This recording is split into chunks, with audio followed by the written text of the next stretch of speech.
Hello, hello, and good afternoon on this very, very, very hot day. What is it?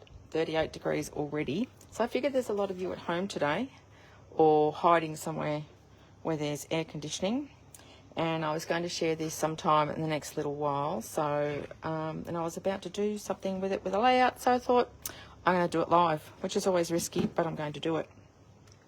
What I'm going to show you, and you're going to get to see some pages that I haven't shown yet as a result, is how to, this is the stamp set, cover it up for a minute, how to easily create the shape of a die cut when you don't have a die cut.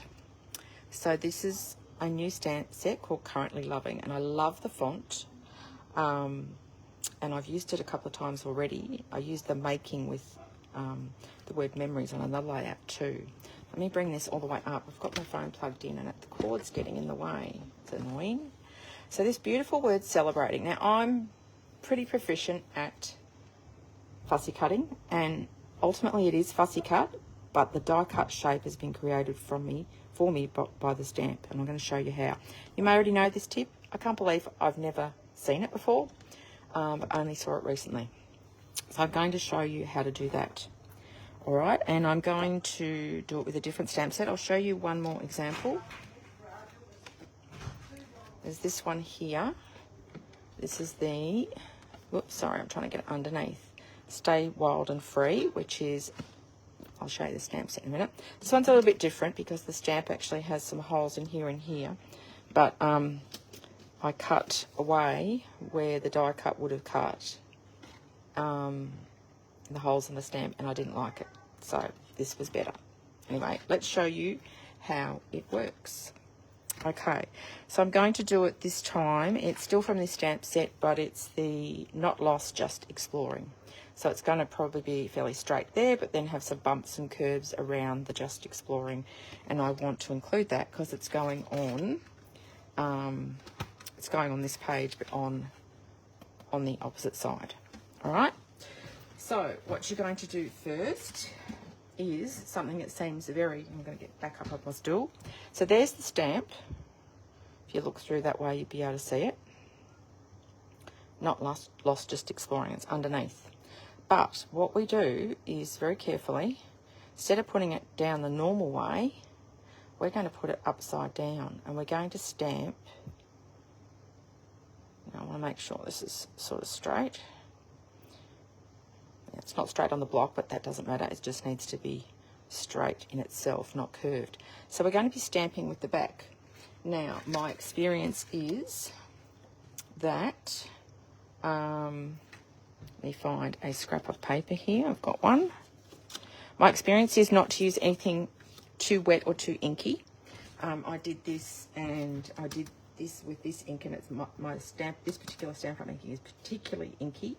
And what happened was, when I stamped with this, getting into the detail again already, aren't I? Because this was so wet, and I didn't let it dry. Impatient.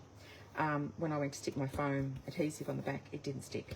Anyway, let's start at the beginning. So I'm going to use this pale pink flamingo from Close to My Heart because A, it's light. It doesn't have to be light, but it doesn't have to be dark. It's just basically giving me the shape of the stamp. So you can probably see that it's got ink on, but you know what? It doesn't even have to be perfect. So I'm going to just stamp that like that. So what have I got now? I've got the shape in reverse of the stamp. I'm going to do two just in case whilst I'm here, because I'm going to have to clean off my stamp as well.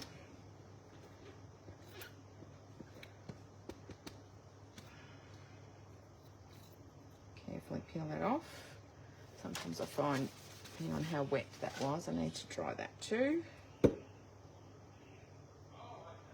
going to put that back on. Now put the pink away, and I'm going to stamp in this. Let's have a look. Is anyone alive? Tracy. Hey Tracy, I know you already know this. Oh, before I can stamp, now I have to fussy cut, so I'm going to have to talk to you for a while I just fussy cut out one. Tracy, I know you know this, because when I found out the other week, I asked you and you went, oh yeah, I think I've seen that.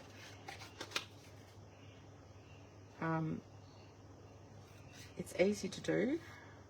So I'm just following around the lines of where the stamp has left ink. So this is why it doesn't have to be perfect, because this is going to be on the underside. So you still are ultimately fussy cutting, but if you find determining where to cut and doing a nice even shape around a stamped image is hard when you don't have the die. And these don't have dies at all, this particular set, because they're words. Sometimes we have dies with words, but not this one. This is a really great solution, and I've used it probably 4 or 5 times in the last week for the words and things that don't have dies. Okay, so don't throw that one away because I've still got one there.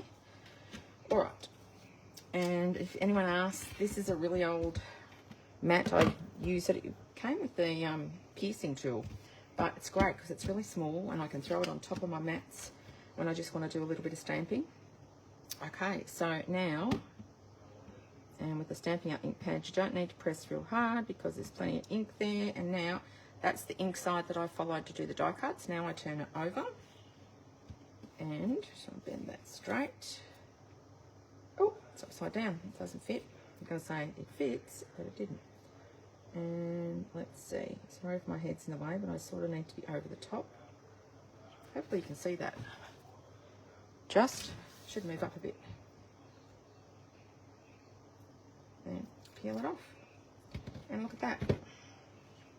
How easy was that? And how it looks so much better, doesn't it? Okay, so reverse side of the stamp, the flat side, not the bumpy side, stamp on that. You can even, I can't see, you can even do it on a piece of paper that's got, you know, stamped and inked and rubbish on the back, because you're not going to see that side.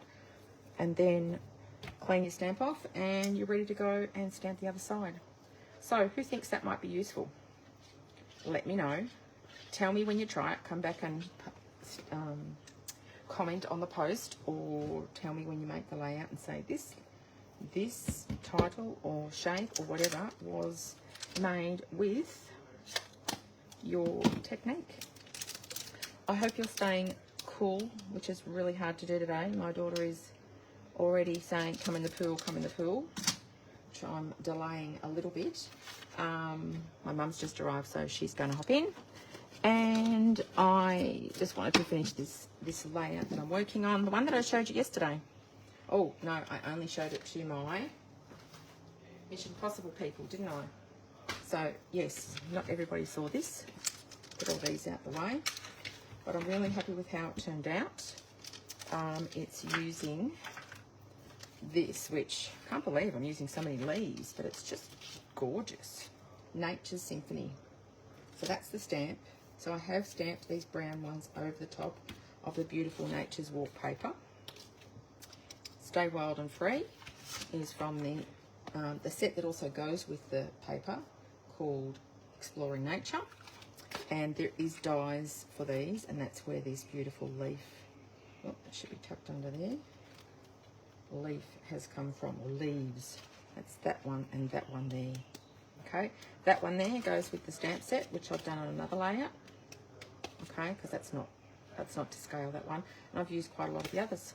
So, have you been shopping and had a look at the product of the month yet? Have you looked at all the new releases that came out yesterday?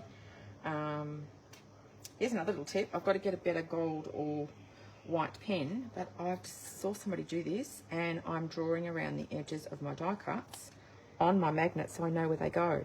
I had a really thick tip, so it's smudged a bit.